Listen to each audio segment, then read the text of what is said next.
మధు మధు అలా వెళ్ళిపోతావేంటి? నేను చెప్పేది కూడా వినాలి కదా. మధు, నీకు కూడా నన్ను పెళ్లి చేసుకునే ఉద్దేశం ఉంటే నువ్వు కూడా నాకు ఓకే చెప్పు. నన్ను పెళ్లి చేసుకుంటావా? అరే మెంటల్ నా కొడుక, ప్రేమించింది పెళ్లి చేసుకోవడానికి కదా. కానీ పెళ్లి తర్వాత నేను నీతో కాదు, నువ్వు నాతో ఉండాలి. మీ ఇల్లు ఉన్నంత పెద్దగా మా ఇల్లు ఉండదు. నీకు కావాల్సింది మీ నాన్న కొనిచ్చినంత సింపుల్గా నేనైతే కొనివ్వలేను. ప్రెజెంట్ నువ్వు అడ్జస్ట్ అవుతా అంటున్నావు, కానీ నేను ఫ్యూచర్లో గొడవలు అవుతాయి అంటున్నా. ఏంట్రా నువ్వు ఏదో జీవితం మొత్తం చూసేసినట్టు మాట్లాడుతున్నావు?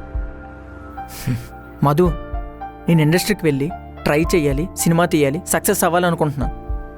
మనసుకు నచ్చిన పని చేసినప్పుడు సాటిస్ఫాక్షన్ ఉంటుంది, కానీ సంపాదన ఉండదు. అది కూడా ఉంటేనే ఆడు సక్సెస్ అయినట్టు.